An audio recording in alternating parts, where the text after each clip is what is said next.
Are your shoes wet? Oh yeah. My shoes have been wet for a month.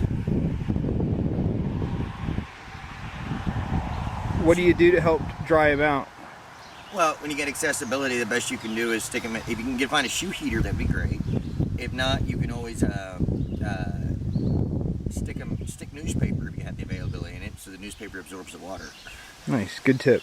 And if you don't have that, when you have a fire next to your lean-to, you go ahead and you can try and stick them next to the fire. But you can ask Fireball, you got to watch yourself because you will burn your shoes. What are you doing? I just I'm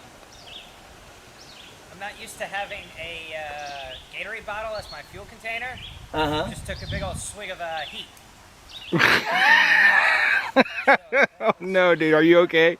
You just drank your fuel. I didn't drink it. It just went in my mouth. So what he's doing over here, he's trying to wash his mouth out in the creek. And of course it's on video. It's on video. Forever. This is gonna be my legacy to the world. Yeah, it will be. It will be. Okay. Fuel drinker. Now you have another reason for light up a cigarette so we can give it a name for you. Fireball. Drag him out. Wait for it to evaporate.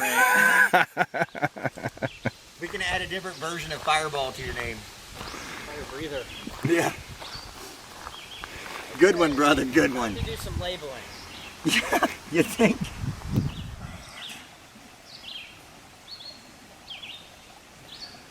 The reason I think I'm doing the Appalachian Trail is I'd planned to do it next year. Just after I got hurt and everything, and they told me I'd never be able to walk again, or I'd never be able to do it for long distances, I figured to say, the hell with you. And then it became a lack of better ideas at the time that is the reason I'm doing it now instead of next year. Nate was supposed to be with me. So it's turned it into a different experience. And, you know, I was with two non-for-profits, one called LifeQuest and one called Ride to Recovery. And they're with me when I had just started getting out of the wheelchair and stuff. And if I can finish this, to show them how far I've come, especially R2R, I think is worthwhile. And I mean, the support I'm getting from the American Legions is just outstanding, and the support from other people. And it's kind of fun walking into a hostel and the person already knows who you are.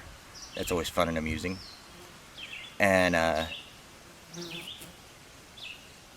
don't know, it seemed like the right thing to do at the time.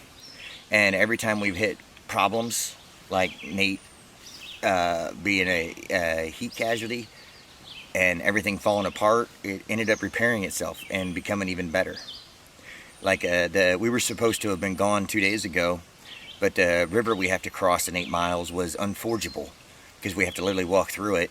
And we've had so much rain that it was flooded. You couldn't get crossed. So we got an extra 2 days off, which gave me an opportunity to buy a new backpack because mine was broken in several places.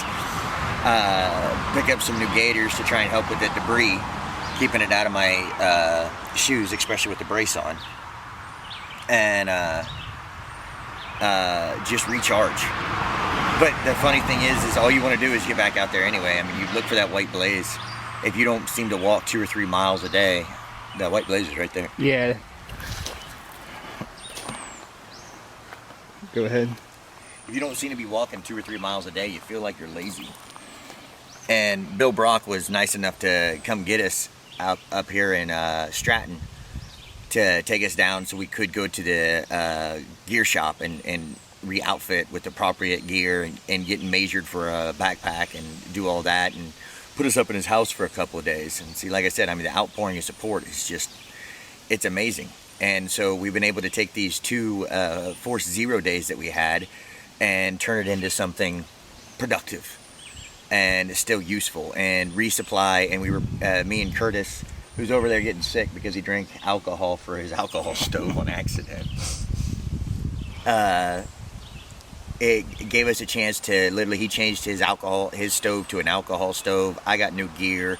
We laid everything out and went through it. And if it hasn't been used in the last 2 days, we didn't need it and got rid of it. And just to try and do the way this next part of the trail we have is section 8, and section 8 has over 10,000 feet of climbing. I don't remember if it's 2 or 3 major river crossings, and it's only 32 miles long. So right away we're getting ready to, what mountain are we climbing? Crocker. We're getting ready to climb Crocker Mountain. North Crocker. North Crocker. And it's I think it's like a 2,800 foot climb, and we have to do it in 5 miles. And then we get to the top of it and we drop down another 1,200 feet, and we do that in less than a mile. And then we get to, what's that river called? Carabasset, West Branch. The West Branch of the Carabasset, which was the unpassable a couple of days ago. And there's a campsite, so we're going to camp on this side of it. And then tomorrow, hopefully wake up first thing and it's still passable. And the reason we can't pass it today, even though we know it's good, is because right when you pass it, you have to start, what's the next mountain? I don't remember. We gotta start climbing some other mountain. Don't remember what it is. So there's no camping. Spalding Mountain. There's no camping available until another 7 miles. So doing a 14-mile day, or however many miles that is, just didn't seem feasible today, not with these mountains in the way. So we have to camp on this side of the river, which kind of worries us a little bit with the scattered thunderstorms tonight and stuff. But we're bringing an extra day of food in case we have to take a 0 day sitting by the river waiting for it to become passable.